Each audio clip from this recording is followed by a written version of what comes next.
Hello there. I'm Scotty. You're not, and welcome back to Doctor Who Retrospective. We're on the first of 4 specials we're going to talk about today. This one being the next Doctor, and something that I didn't realize and probably should have. This is a Christmas special. When it started, I'm like, oh, yeah, of course, it's a Christmas special. Why wouldn't it be? Because it makes sense. Because we ended series 4, there'd be a Christmas special afterwards. And there's 2 other specials, and then the other Christmas special. Yeah, the End of Time is a Christmas special, technically. So,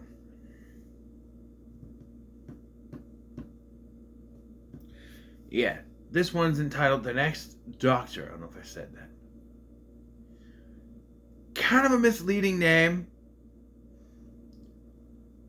Totally misleading name, because you think, oh, what's going to happen? He's going to regenerate right away? But David Tennant's already supposed to be on this. What's going on? Well, let me tell you, the first time I saw this, I was disappointed, because it's one of those things where they set up something and then they were like, well, actually, this is what's really happening. And it's like, okay, it's a cop-out. You could have made this guy a future version of the Doctor, but that's like, false promises. Like, okay, who is this? They would play with different versions of the Doctor. Like, this is far from the first time, in theory, the way this goes.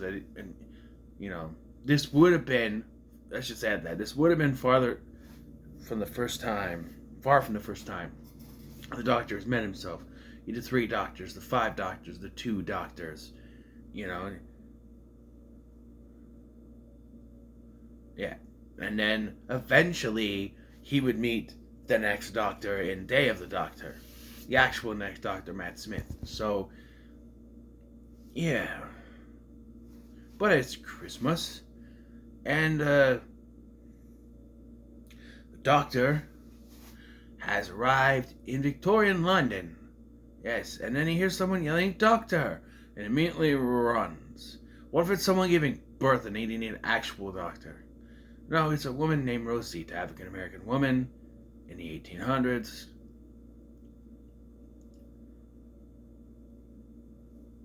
So, yeah, her name is Rosita, and she's confused as to who the Doctor is, because she's calling for the Doctor, but to her, he's not the Doctor. Out pops this dude, played by David Morrissey, supposedly the Doctor. I'll call him the next Doctor for now. So, the next Doctor show up. They both, what irks me about this opening, it's a pretty good opening, but to get into the opening credits, they both go, allons-y, with their sonic screwdrivers. I'm just like, that right away tells you sit in the next Doctor. Every Doctor has his own little catchphrase. Like 9's is fantastic, right? And 11's is Geronimo. And the only thing I can ever think of for 12 is never eat pears. And I believe 13 is brilliant. I think. I don't know what hers is. But everyone's had like a catchphrase, and him to use the same catchphrase as the 10th Doctor, well, already tells you, okay, something going on. I remember the first time I watched this, and that happened. I'm like, what? Wouldn't he have a different catchphrase? What? And look, I'm gonna be straight with you. This is one of the so when my son and I watched these, we went straight from Journey's End to the End of Time, because I wanted to get to End of Time, the End of Time. I wanted to get to it, and there's really nothing in these specials that's really needed to watch the End of Time. I mean, there's sure character deaths and stuff, but like, not really. Like I said, I might go back and rewatch these with my son, but we skipped these, so. Yeah, it's weird. They both go, allons-y. Alright, that tells you something ain't right. But yeah, turns out there are the Cybermen here. The Doctor surmises that one of them does. Doctor, the next doctor, whatever. I think it is the doctor that surmises that they came through when everything was sugaring up thanks to the Daleks. They fell through the cracks of the void and landed there. And then later we find they have a Dalek transport thing. That's how they went through time, I guess. So I'll tell you, the Doctor is a little bit excited to see what could possibly be a future incarnation of his moving around. But it's weird because this new Doctor doesn't seem to recognize the Doctor. You don't recognize me? Do I know you? David Morrissey is pretty good, by the way, in this. He and David Tennant are the only ones credited in the openings. So, yeah, he's technically the companion. But then, like, at one point, the Doctor's like, well, I'm a companion. He's like, you're asking a lot of questions. I'm a companion. They do ask a lot of questions, companions. You know, but, yeah, so there are Cybermen here. There are weird ones. What are they called? Cyber shards or whatever they're called. Like animalistic ones with the weird head. And just like the things are like this. Instead of this, it's like this. And then I thought they were wood at first. No, the wooden ones was later. Not in this special, but like later, like the 11th Doctor. But like, yeah.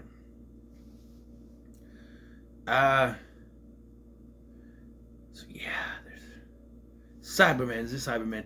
But now I wish I did watch this with my son because he hates the Cybermen.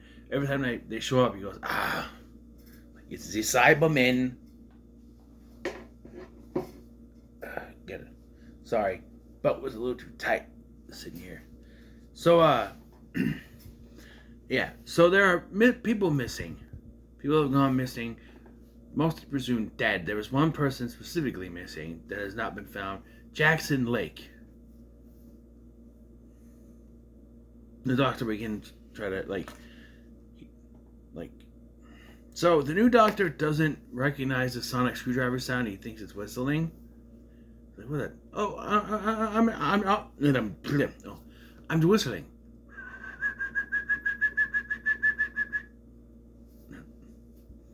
And then he uses it later. He's like, are you whistling again? Although Rosita does see him using it.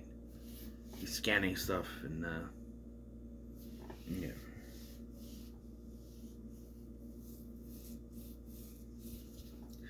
Yeah, we see a few funerals, a couple funerals.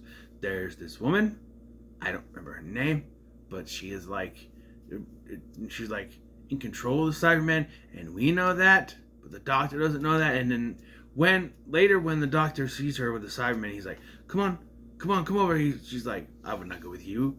And he's like, even if you've been converted, there's still free will. You're not fully converted. Come on. He's like, no, I will never be converted. That I work with them, like kind of like John Lumick in Age of Steel and Rise of the Cybermen, Age of Steel. So yeah, they're trying to create the Cyber King.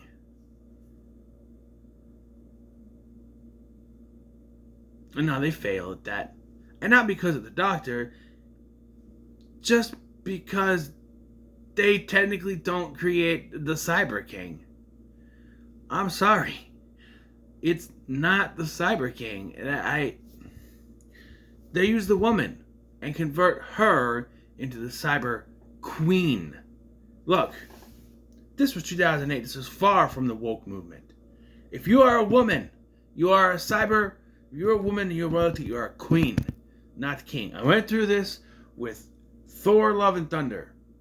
Valkyrie should be the queen of Asgard, not king. She is a woman. A woman cannot have the distinction of king. It's queen. And here she should be the Cyber Queen. I don't understand it. If anything, they should have turned Jackson Lake into the Cyber King. And his emotions towards his son caused everything to explode. That makes more sense. So I will be referring to her as the Cyber Queen from this point on, because that's what she is. Anyway, so you may be saying, who's Jackson Lake? Well, shit. It turns out the next doctor is not the next doctor. He's a missing person by the name of Jackson Lake. Yes. Apparently, his wife was murdered, and something else that had been missing, taken from him, which is really his son, was kidnapped from him, caused him to lose his mind. Also, he had a cyber thing, I don't know what it is, that contained information on a doctor, which went into his head, so he knows basic information, basically, not what it looks like. And they do the thing where he shows him the clips of what the doctor looks like, and it ends with him, and it's just like, you. Oh yes, he's the doctor. Yeah. Yeah, I think it would have worked. I see what they were doing. Like, first of all, she didn't want to be the Cyber Queen, but they forced her to do it. And then the Cyber Queen still has her emotions, so that she kills this lead cyber man and tells the other one to follow her lead, and then converts in this giant robot. Somebody call the Power Rangers. No, it goes in this giant robot, or Megas XLR or something, you know. And the doctor. So earlier in the special, the next doctor brings the doctor to his TARDIS, which ends up being a giant air balloon. So the doctor uses that. And I love Jackson's response. The TARDIS, it's flying. Not really the TARDIS, but you know. Yeah. But yeah, they're using these kids for labor, which, okay. I don't care if this actually happened back then. I've always hated the depiction of back in Victorian times, all kids are really used for is labor. Orphan kids, mostly. I don't like that. It's Oliver Twist thing. It's David Copperfield. I don't mean David Copperfield. I mean like the story, the Charles Dickens story, David Copperfield. I'll be your hero. Yes, like that movie I reviewed, was it last year for the Christmas special? Was it last year or the year before? One of the two. I think it was last year. That's a good special. Anyway,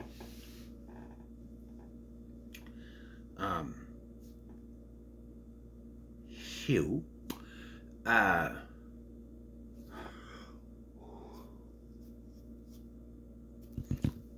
pardon. So yeah, they rescue the kids, the two doctors and Rosita, and for lack of a better term, but there's one kid up there, and he starts to remember that his son was stolen from him. And I'm sorry, and no disrespect to this actor, but this has got to be one of the ugliest kids I ever seen. I'm sorry, this is coming from someone who looked like this. This is just, come on. I don't know. No disrespect to the actor, no disrespect to anyone. I'm hoping he grew up to be like Gaston or something, and he's really hot and handsome now or something, and he's got plenty of women, and it was just a phase of your childhood. Because when you're a kid, you look all frumpy. A great example of this, Miriam McDonald from Degrassi. She was Emma, right? And when she was a little kid, wow, she was a ratty little kid. But she grew up into a swan. I can say that because we're about the same age. So, I remember watching it thinking, oh, she's just a little squirrely, isn't she? And by season 4, it's like, what the hell happened to her? They grew up, it happens. When you're a kid, you look a little frumpy, goofy, So maybe he grew up and he got better. And again, I'm going to apologize. I apologize to the actor. I don't know who the actor is. Rosita. Hold on. I can do it right now. I have the credits right here. So, apologies to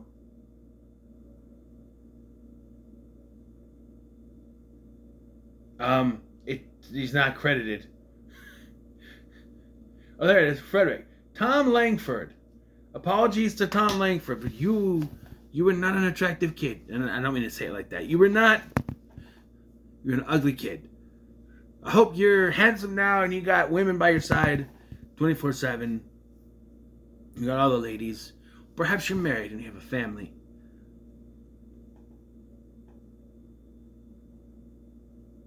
Hope the kids look like her. Anyway, all jokes aside, that was ha-has. That's all it is. It's just jokes. Just jokes.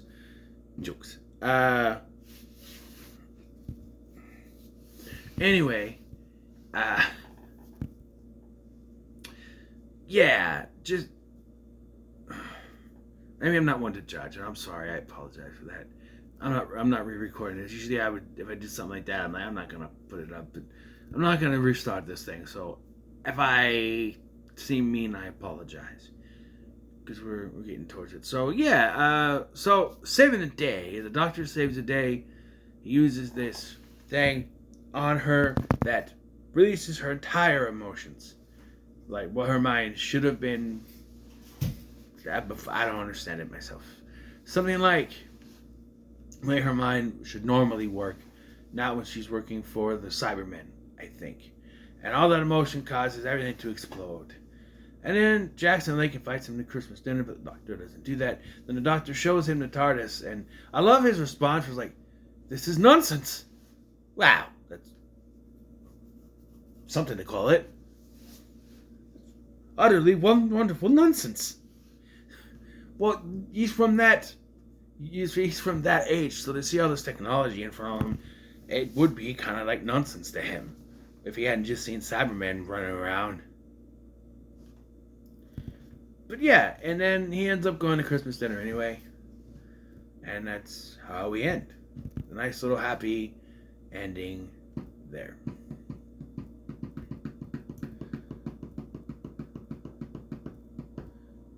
So yes, this was better than I remember. I remember being a little let down. Something called The Next Doctor, and they show this, and I'm like, so are they like confirming that this is going to be the Doctor after Matt Smith? Because I already knew, but like, no, I already knew Peter Capaldi was going to be in it. It's like, so is it after Peter Capaldi? And I think even by this time, Jodie Whittaker. So I'm like, so what is? And then they, I don't know. Then they revealed what it was, and I'm just like, oh, it's a cop-out. I don't know, I don't even think the title makes sense to call it The Next Doctor when he's not the Next Doctor. By the way, the subtitles, because I like watching things with subtitles, the subtitles, when he speaks, it says Next Doctor. I get it, you don't want to spoil it. Sometimes subtitles don't care, and they'll just pop up, like in the post-credits of Eternals, when the voice talks to Jon Snow, and the subtitle says Blade. That's Blade? Okay. And that's why I keep saying that Mahershala Ali has to be played Blade. They had to make this movie because they already hinted at him. And he's going to be in that season 3 of What If that I don't watch anymore. So, what are your thoughts on this episode? Let me know in the comments. So much like, share, and subscribe. Thank you for watching. I'm Sky, and I'll see you in the next one.